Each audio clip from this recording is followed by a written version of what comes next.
CityCast Seattle host Jane here. At the end of today's episode, we have a sponsored segment with a special guest, Tom Uniacke from Washington Wild, who's going to talk with me about the work being done to protect Washington's public lands and wild places, and why those efforts matter right now. So stick around after the show to hear how this local group is helping defend the landscapes that make Washington such a special place to live and explore. This is CityCast Seattle. I'm Jane C. Hu, and here's what Seattle's talking about. Hey, y'all, guess what? It's our 100th episode today. The rap air horn. Woo, yeah. Cheers. Can we insert audience here? We did it, gang.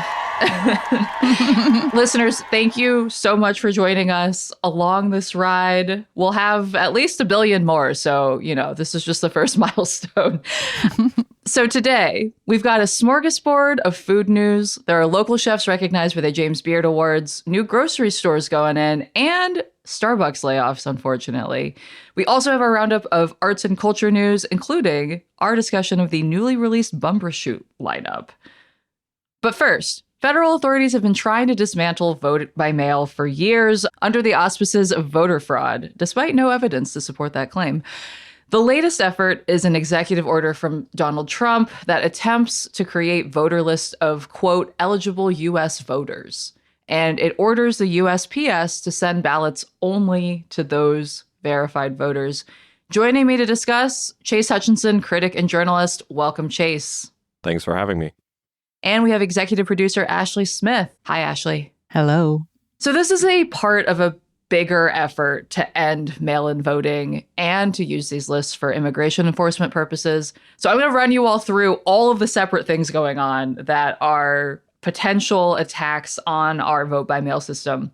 So first, in case you forgot, the government is currently facing a partial shutdown of the Department of Homeland Security. This is why there is such a clusterfuck in the TSA lines right now. So there have been proposals to fund basically everything except for ICE, but Trump says he won't sign anything unless Democrats pass the so-called SAVE Act, which would add new voter ID requirements and make it harder for a lot of people to vote. So Como reached out to Washington's Secretary of State, Steve Hobbs, and he sent them a statement saying that there have only been 15 cases of non-citizens voting in Washington between 1982 and 2025. Separately, there's a Supreme Court case in progress that will rule whether Mississippi's mail-in voting system is legal. So the Republican and Libertarian parties are among the groups that brought this suit, alleging that the state, which counts ballots postmarked by Election Day, received within 5 days of Election Day as legal. These groups allege that it's not legal because that's technically not still Election Day.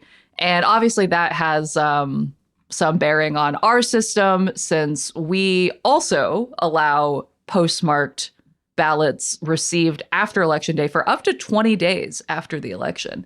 And 17 other states allow something like this. And then lastly, a DOJ official in court last week said that the department actually does plan to share these voter rolls that Trump is trying to get with the Department of Homeland Security to run it through their systems to search for non-citizens. I'll start with an unserious question. Chat, are we cooked? I don't like to immediately go into doomerism because I feel like that can kind of lock us into that spiral, but this is concerning. And I'll indict myself because I think on the last episode I had similarly kind of said what you said earlier, Jane, that clearly this is not a widespread issue when it comes to voter fraud, and these aren't really addressing serious problems. But if we're going to call balls and strikes, that's not what this is about. This is about deciding who can vote and looking at what populations and voting demographics vote when and how they vote. And if you limit the way that people can vote, you begin to shape outcomes of elections. And I think that's very concerning for a lot of reasons. Yeah, I absolutely jump immediately to doomerism. So I had an itty bitty ounce of hope because I was like, we've always done vote by mail. Vote by mail is such a Washington thing. We're not in trouble. Everything's fine. But then listening to Jane do that rundown, they're really going all out to make that not a thing anymore, or at least to make it incredibly difficult to do.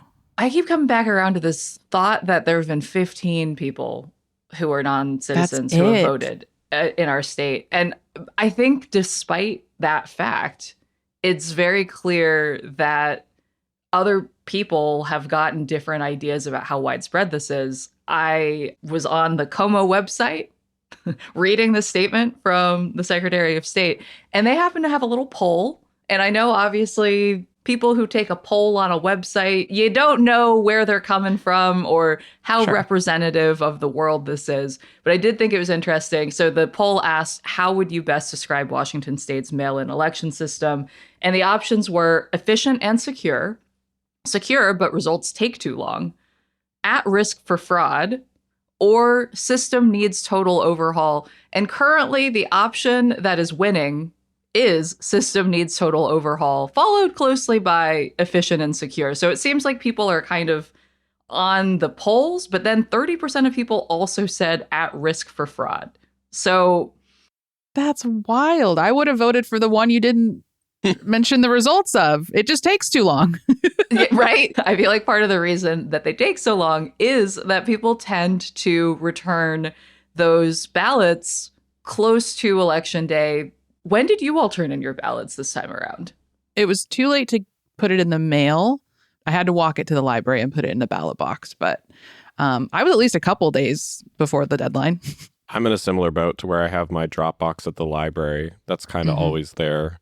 And I notice other people make use of it. And that seems like a reason to allow those people to vote. It just should be that you were able to vote whenever you're wanting to vote or whenever you're able to vote. People have to work. People have to do lots of things. People have lives. It should be as easy as possible to vote. It should be almost like just wake up, do it, and get your vote cast. It should be so simple, but here we are. With all of the technology that we have that we didn't ask for, I do wonder what the technical hurdles are to voting online. So there already are some elections where we vote online, like when we were voting on a position for the King Conservation District. That was online. But I think that's the only one that I've ever participated in that was like an official state or local election that was online. I feel like one of the things I'm reading this NPR story, voting online is very risky, but hundreds of thousands of people are already doing it. And so I think that the kind of general sense has been if you're going and putting something in a ballot, that's not something that can be intercepted or influenced in any way. If people don't have access to transportation, you can find ways to make it work to where you make it secure and accessible. And if there have been specific criticisms of our system beyond it takes too long, which to me is just a sign, hey, maybe we give more resources and allow more people to come in and count. I haven't seen any sort of like, at least from security experts, criticisms of like the mail-in voting part. No, absolutely. I mean, is there any way that this could be put into place by November? It seems like there are going to be challenges in court for sure. I mean, the Constitution says states are in charge of holding federal elections. And I mean, Trump's also been trying to get these voter rolls for a while. Like Washington is among 20 states that have said no. And, you know, there's been lawsuits back and forth. It feels like there's going to be a challenge to this probably by the time this episode airs, potentially. Yeah, and that's the test. This is where I'm going to be like a combination of both optimistic and cynical, to where I think there are systems in place and checks on power that prevent this type of situation from spiraling out of control to where executive authority does start to encroach upon states determining their voting. There will be lawsuits, there will be challenges, but it is going to be how the system then protects itself from people attempting to break it. This is the stress test for the democracy that we're currently in. Our founding fathers would be so proud to know that we're really stress testing it. Yeah, I mean, the fact that the federal government is also trying to gut the U.S. Postal Service while also asking them to take this incredibly large role that they are, I suspect, in no way set up to do is really just the cherry on top. It seems like there will be legal challenges to this, but this is just yet another wrinkle in it feels like a multifaceted attack on vote by mail. And it seems like at least encouraging that some Washington officials have already come out and said, we won't stand for this and this is unconstitutional. Mm-hmm. All right, let's take a break. And when we come back, we're going to talk about all of the food news going on in town.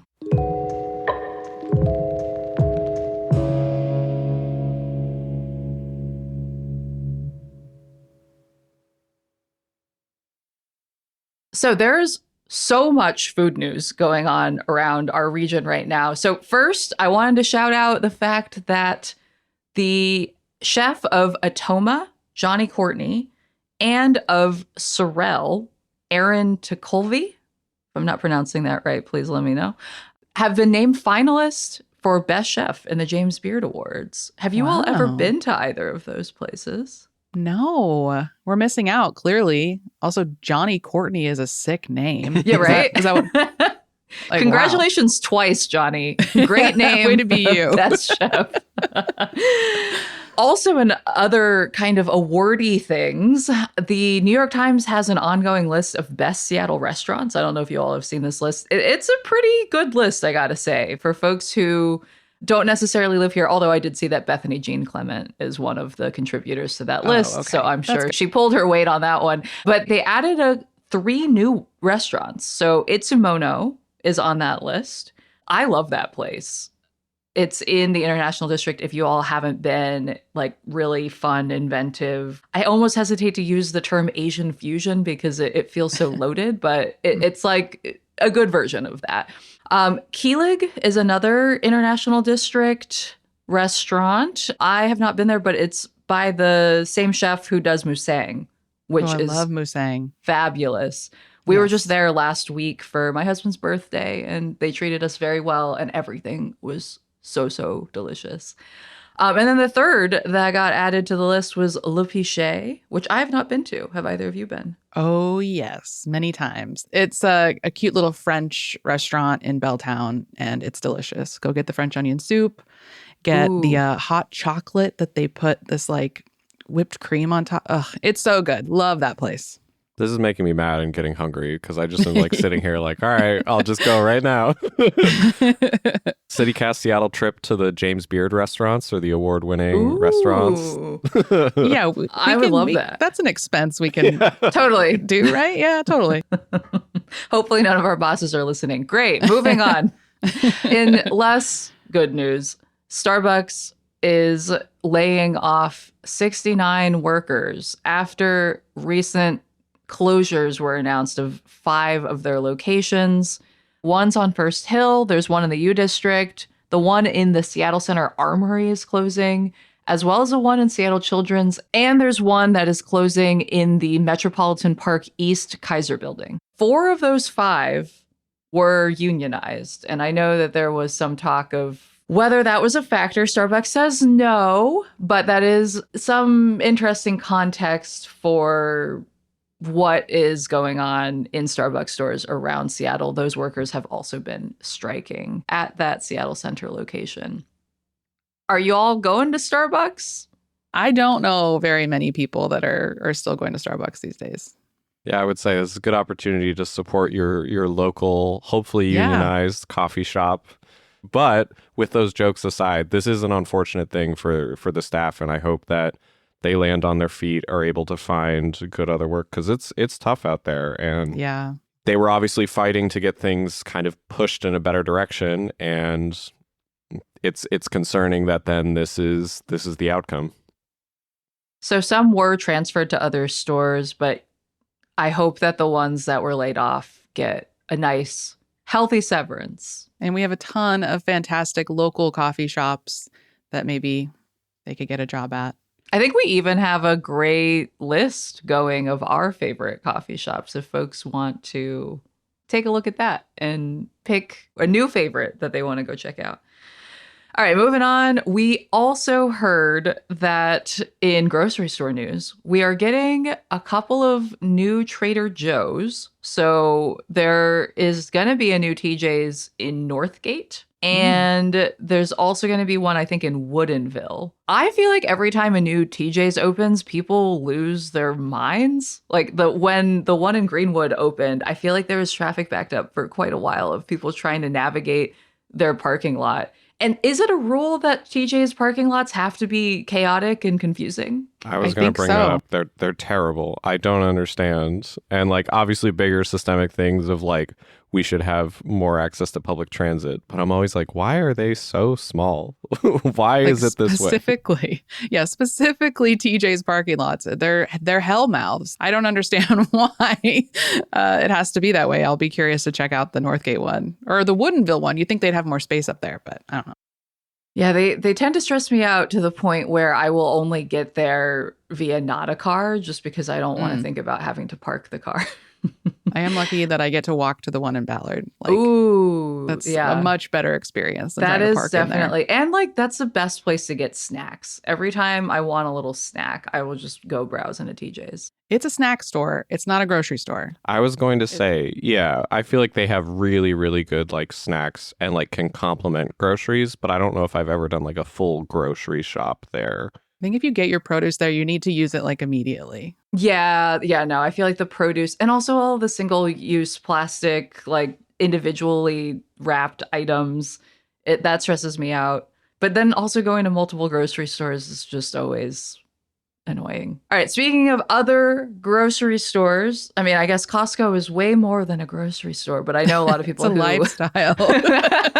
who swear by their produce. So the wholesale giant is piloting this new checkout method where a Costco employee scans your stuff while you're in the checkout line and you just pay at an automated station at the very end. They are actually testing it now at the Issaquah location. So if any of you are Issaquah Costco folks, let us know how it's going because I'm very curious if that actually will speed things up. That is like a typical experience for me at Costco is having to wait in that very long line. Yeah. Them getting that down to 8 seconds seems impossible. Oh, wait, like that's their goal? 8 seconds? Yeah. And they're like, I think it said they're going to scan everything in your cart and then you just like move forward and pay. But they kind of do that anyway. So they're just not taking anything out of the cart. I am very curious to see how this works, but 8 seconds seems wild. 8 seconds is like, I'm thinking about the time it would take to like pull up either Apple Pay or open a wallet and get a card out. Like that really is an optimistic read on what your typical, how put together your typical person is. You gotta be ready, quick on the trigger, just immediately whip it out, go. They gotta put like a countdown clock. Like do do do do. Yeah, right. Yeah. What happens at the 9th second? I'm scared. Really trying to get people to move with some urgency. Yes.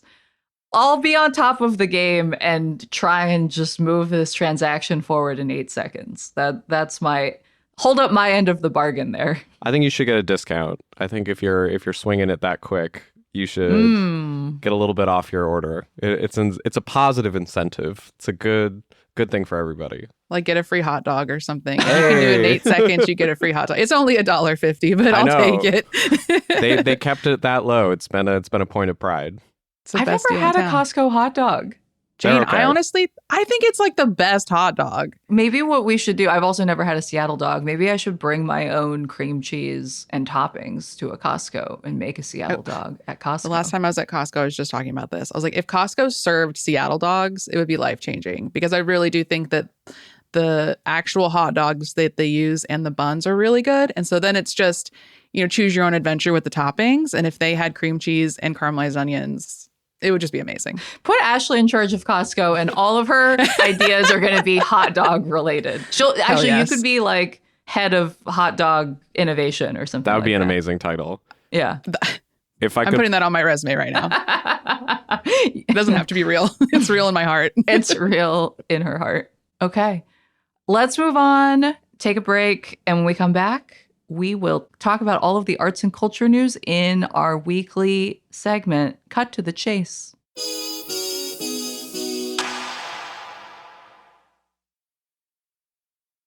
We are back, and it's time for our weekly segment about arts and culture news. Cut to the chase with contributor Chase Hutchinson. So, Chase, I know that you wrote a piece for the Seattle Times about how a Seattle teacher actually inspired the director, Christopher Miller, of the new movie Project Hail Mary. What did you learn about this?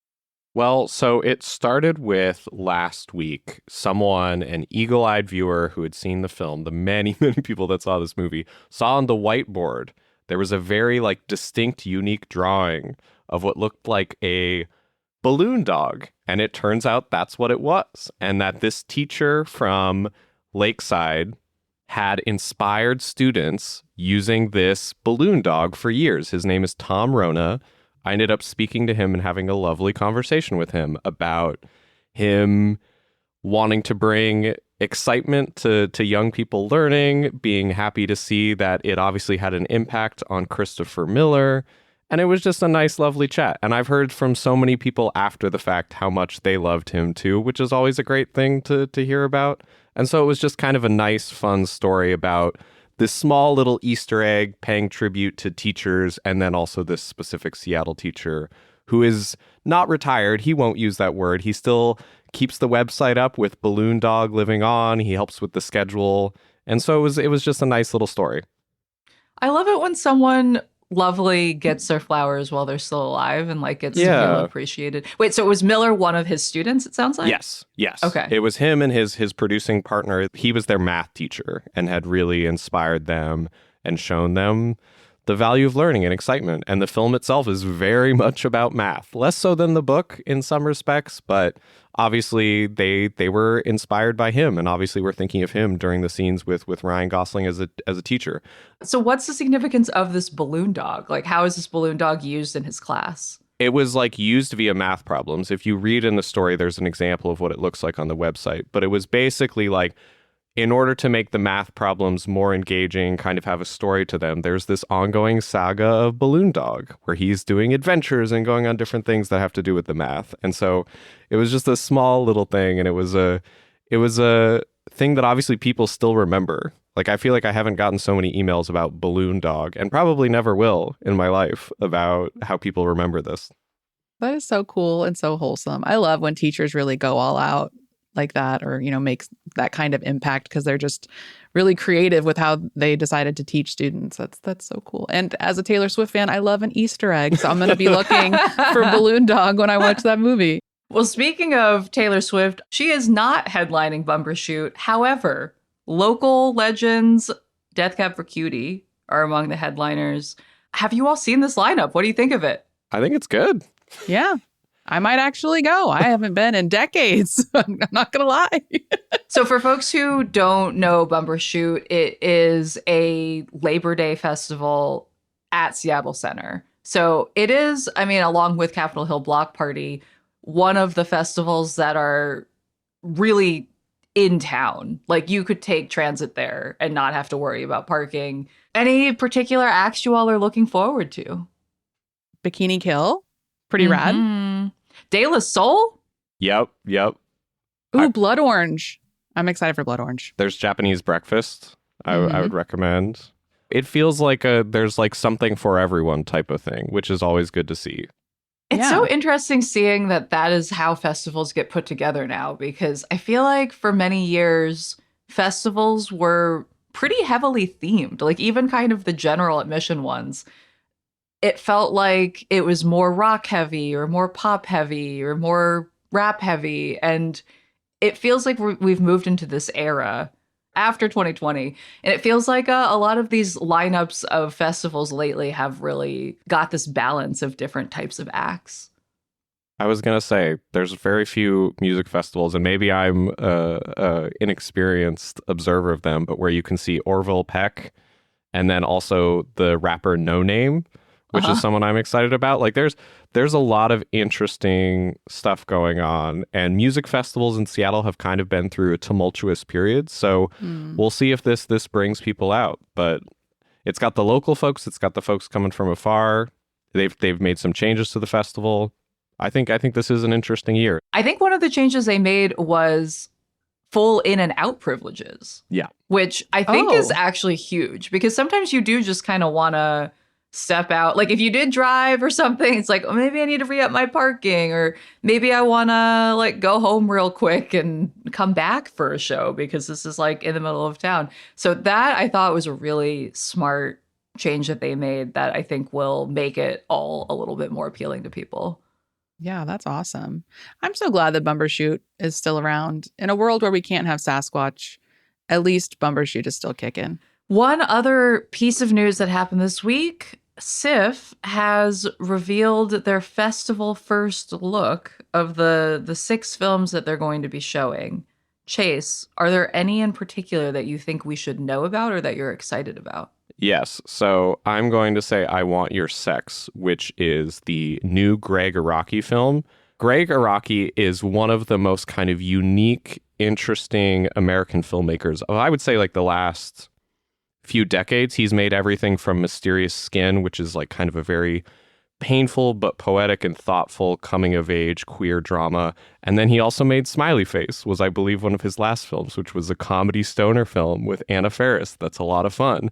This is like somewhere in the middle between those two, to where it's Olivia Wilde is an artist and provocateur who brings Cooper Hoffman's character under her wing, working at her sort of art gallery and studio, and begins to have a romantic relationship with him that is both kind of comedic in nature, but also teeters on the edge of being an erotic thriller. It's a lot. It's a very chaotic, fun, interesting movie that, because we've talked about her before, also features Charlie XCX, because she's in movies now everywhere all the time. And so Wow. that's the one I would really recommend. Interesting. So it seems like none of the films are specifically about Seattle or feature Seattle. And looking at the lineup, there are a lot of foreign films. Well, yes. What do you think this means about what SIFF is going for here? Well, so I've talked with folks because I'm working on a piece, if anyone would want to reach out about this, to where SIFF is going through a bit of a change. And I've been excited about the programming thus far, but it is kind of shaking things up, bringing some of those maybe international films most folks haven't heard about. There will be, I'm hoping, and I shouldn't talk too much about it because I know some of them when I'm not supposed to, a Pacific Northwest like track of films, the Northwest Connections that always happens. And so I'm excited for that too. But this is a chance to have some fresh new programming that from folks I've talked to, they're excited about. But there's a lot of exciting stuff that should be coming. Here in the middle of the month, they'll kind of announce their full lineup, and I'm sure we'll be able to talk more about the local stuff, the international stuff, the mainstream fare, all of it. Sweet. Yeah, I mean, it seems like a great opportunity for all of those folks to really flex their curatorial muscles, you know? It's been a while since Olivia Wilde's been in the news. I know. She had made her own directorial debut recently, and that kind of became a whole controversial thing. I'm a little annoyed that Olivia Wilde's real name is not even Olivia Wilde. It's Olivia What? Jane Cockburn. That's a rough last name. Cockburn. I understand why she changed her last name. Do some people pronounce that Coburn instead? Ooh. I don't know. Ooh. Is Charlie XCX's real name Charlie XCX? Probably I not. think she's Charlotte Atchison. That's a nice name. Yeah. Yes. As a Sin last name, I feel like I need to show solidarity with. You were son of somebody. Exactly, Yes. exactly. Mhm. All right. Well, that's all for today here at CityCast Seattle. Chase Hutchinson, son of Hutchin. No, but sure. Thank you for joining us today. Thanks so much, as always. And Ashley Smith, thank you for being here. Yeah, anytime. And last but not least, Tom Uniacke from Washington Wild will be joining us for a conversation sponsored by Washington Wild. Hey, it's Jane here with Tom Uniacke, the executive director of Washington Wild. Hi, Tom. Hey, Jane. Thanks for talking with me today. Of course. Okay, so to start things off, I really want to know, who is Washington Wild? Yeah, so Washington Wild is a statewide conservation organization. We are a nonprofit. We've been around since 1979, so that's over 40 years. And our Wow. mission is to protect and defend Washington's wild lands and waters. So That includes Rainier National Park or the Glacier Peak Wilderness. And in fact, we did a mapping exercise where we took the 25 most populous cities in the United States, which includes Seattle, and we did a 100-mile radius around what those cities are. And we looked at how much designated wilderness has been protected within that area. And it turns out that Seattle is number one of all those cities, and it's not close. 3.6 million acres of protected wilderness within 100 miles of Seattle. The second place cities are Denver and Phoenix, and they're about half that amount. What are some wins that Washington Wild has been behind that Seattleites might recognize? Most recently, we were leading a coalition that resulted in designating the Wild Sky Wilderness, which is 106,000 acres. That took an act of Congress. So it took 6 years to really make that happen. But it is the highest level of protection on our federal land. In 2014, we were involved in a similar congressional legislation in Washington, D.C. that protected additions to the Alpine Lakes Wilderness. We also designated 2 wild and scenic rivers as part of that legislation. So these things in Congress, they go slow, and statewide organizations like us, patience is really an important factor. So tell us a little bit more about these protections. Like, what is protected as a result of this work from Washington Wild? A lot of these lands are on national forest lands, and a lot of the public is kind of pretty familiar with national parks. They have a very strong conservation mandate. National forests are equally incredible, federal public lands, but they have a multiple use mandate, which means that those national forest lands can be managed to be logged, drilled, or mined, or as wilderness. It totally depends on policy, legislation. So we spend a lot of time making sure that our forest lands are managed in the appropriate way. So I know that right now we're seeing a lot of changes in the federal government, including rolling back some protections. What role does Washington Wild have in protecting our wild places right now in the state of Washington? It's really a tale of 2 Washingtons, Washington, D.C. and Washington State. So since 2025, Washington Wild has been spending a lot of energy playing defense. And there have been a lot of proposals from Washington, D.C. and the Trump administration that are looking to basically weaken or eliminate protections for our national parks, forests, wildlife refuges, and other public lands. Those include proposals in Congress to sell off national parks and forests. We were able to stop, as a national bipartisan coalition, an effort in the budget bill last July. Also, there are efforts to weaken these bedrock environmental laws that were kind of designated in the 70s, like the Endangered Species Act and the Clean Water Act and the National Environmental Policy Act. So we're seeing that happen, and different administrative regulations or rules.